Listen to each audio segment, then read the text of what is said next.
नमस्कार, आप देख रहे हैं रिवा दर्शन। मैं हूं उपेंद्र द्विवेदी। आइए जानते हैं क्या है आज की प्रमुख खबरें।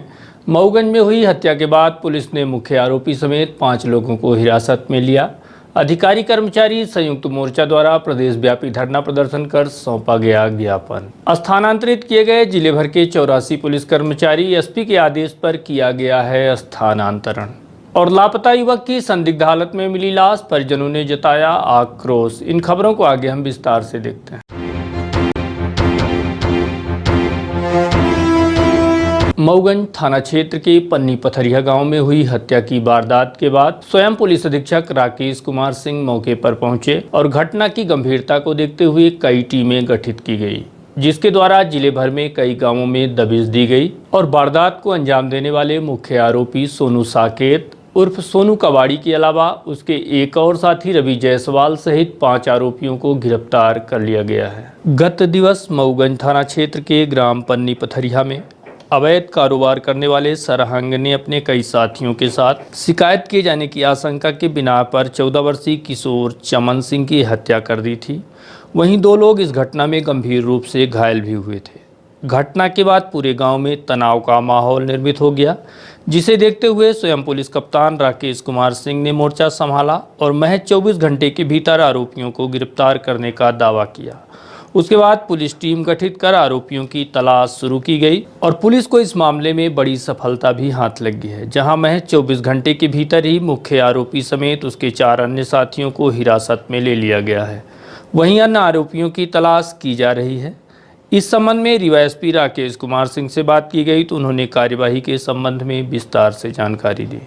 अब इस तथ्य की जाँच अलग से की जा रही है कि सूचना दी गई थी कि नहीं दी गई थी, सूचना देने के कारण हुआ है कि नहीं हुआ है, ये अलग विषय है। इस पे अलग कार्रवाई चल रही है। दूसरी बात है कि बाकी इस मामले में पुलिस जो अपना कल बता ही दिया था कि कल कुल 12 लोगों का नाम इस प्रकरण में नामजद हुआ है। इसके अलावा 5-6 अन्य लोग हैं।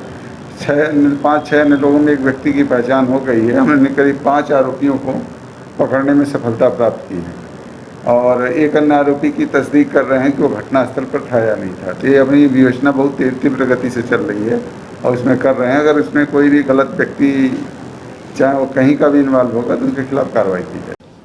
अधिकारी कर्मचारी संयुक्त मोर्चा द्वारा सोमवार को प्रदेश व्यापी धरना प्रदर्शन करते हुए 7 सूत्री मांगों का ज्ञापन रीवा कलेक्टर को सौंपा गया है। अधिकारी कर्मचारी संयुक्त मोर्चा जिलाध्यक्ष राजेंद्र तिवारी के नेतृत्व में संयुक्त मोर्चा के आह्वान पर प्रदेश व्यापी धरना प्रदर्शन किया गया। यह धरना कलेक्ट्रेट स्थित किया गया। तत्पश्चात कलेक्ट्रेट कार्यालय में 7 सूत्री मांगों का ज्ञापन भी सौंपा गया है। ज्ञापन मुख्य सचिव मध्य प्रदेश शासन के नाम जिला कलेक्टर को सौंपा गया है। इस दौरान सैकड़ों की संख्या में अधिकारी कर्मचारी मौजूद रहे। माननीय मुख्यमंत्री जी शिवराज सिंह जी जब से हुए हैं तब से कर्मचारियों को इंक्रीमेंट रोक दिया उन्होंने, पेंशन रोक दिया उन्होंने और यहाँ तक कि काल्पनिक पेंशन बनने के लिए आदेश कर दिया। इतने कर्मचारी उन्होंने विरोधी आदेश किया है, जिसे पूरे समूचे प्रदेश के लगभग 8 लाख कर्मचारी आज कलम बंद हड़ताल पे हैं। हर जिलों में आज ये धरना कार्यक्रम दिया जा रहा है। मैं आपके माध्यम से माननीय मुख्यमंत्री जी को बताना चाहता हूँ कि जब जब कर्मचारी विरोध में आया है, नाराज़ हुआ है, तब तक सरकारें बदली हैं। अगर उन्होंने कर्मचारी विरोधी रवैया नहीं अपनाया तो आने वाले दिनों में वो भी तख्ता से उतर जाएंगे। ये मैं इस आपके माध्यम से बताना चाहता हूँ। ये हमारी 7 सूत्री मांगे हैं, जिसमें प्रमुख मांगे हैं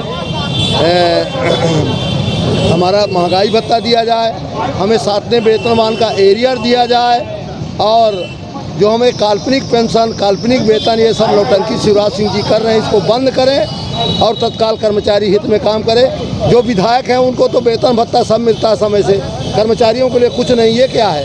कर्मचारी ही कोरोना ड्यूटी कर रहे हैं, कर्मचारी जी जान से जान दे रहे हैं और कर्मचारियों की मृत्यु हो रही है ड्यूटी में।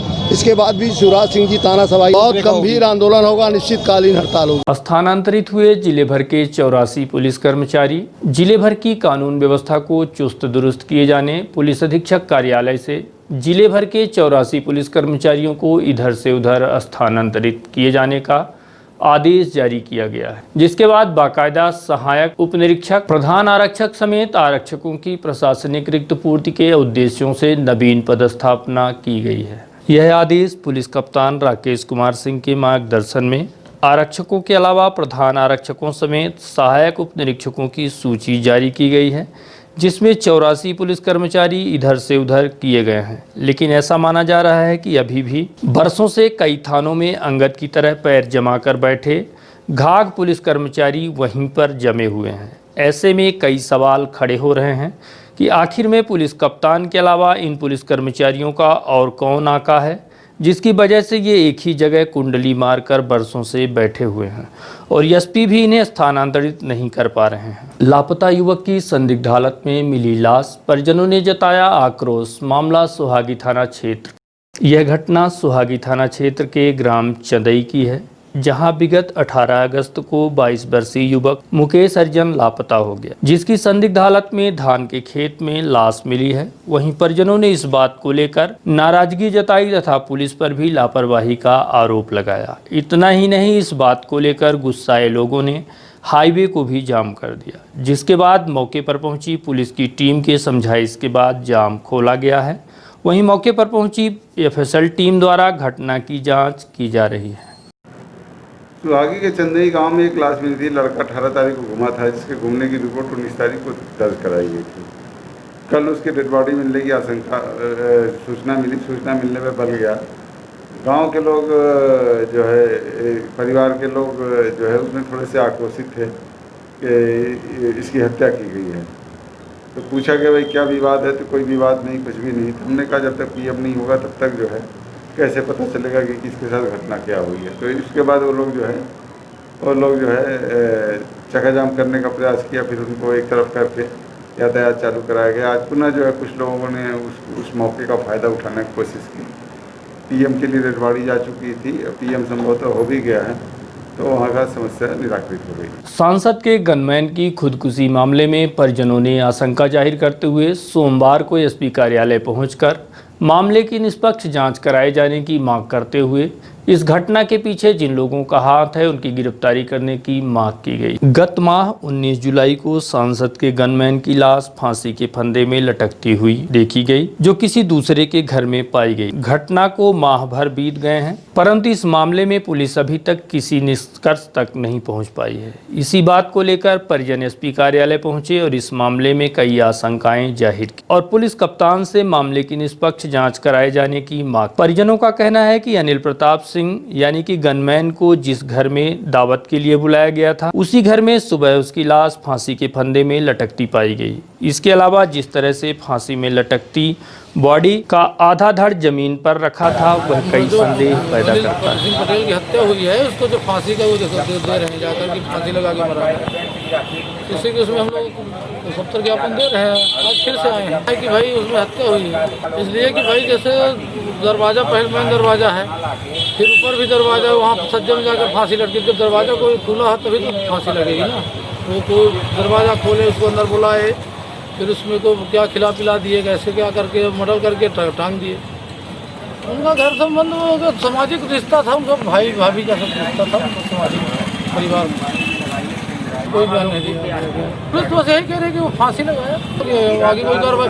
जबकि उसमें अर्चना और सुजीत को अगर एक रात के लिए पुलिस ले आकर बयान कर रहा है तो तुरंत सारा राज खुल जाएगा। देखिए उनको लाए पुलिस और उनसे पूछताछ करे और 302 का मामला कायम करे, जो कि हत्या की गई है।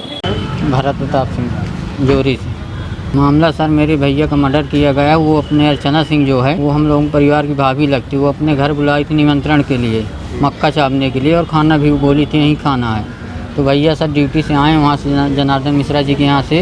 उसके बाद अपना यूनिफॉर्म चेंज करके उसके यहाँ गए निमंत्रण खाने, और उसके बाद पता नहीं सर वो क्या खिला पिला के बेहोश करके और उनको फांसी पर लटका दिए हैं। और आप बोल रहे हैं कि वो खुद फांसी लगा लिया है।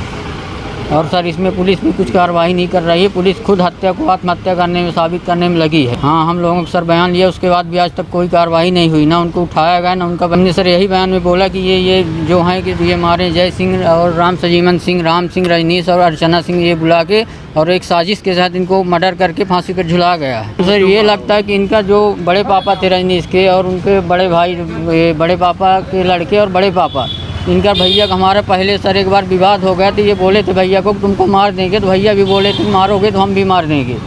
इसी चलते सर वो प्लानिंग बहुत पहले से बना रहे थे कि इसको मारना है। गांव वालों से बोल भी चुके 2-4 लोगों से कि इसको मारेंगे चाहे जब तक मारें, और जब उनको प्लानिंग के थ्रू बुलाकर और सर ये सब मिलजुल के इनको मार के फांसी पे लटका दिए हैं। इनका विवाद था सर, इनका दोनों भाइयों को पटता नहीं था, तो भैया हमारे जाते थे, इनको ये लगता था कि नहीं ये आता है तो हमारे घर में भिड़ाता है इधर उधर हमारे भाई भतीजों को, इसी का सब इनको टेंशन था, इसी के चलते ये इतना बड़ा कांड किए हैं। परिवार के गांव के है जो ये राम फजीमन है, उनके भाई के यहाँ घटना हुई है, कम भैया का भी था और वो भी हमारे घर आते जाते जिसके यहाँ ये कांड हुआ है। और सर कॉल डिटेल में भी मतलब पता चला, उस दिन 3 बार फ़ोन भी किए थे, एक बार रात में 8 बजे किए, एक बार 11 बजे 10:30 बजे फ़ोन आया है, उसके बाद भी पुलिस कुछ नहीं कर रही है।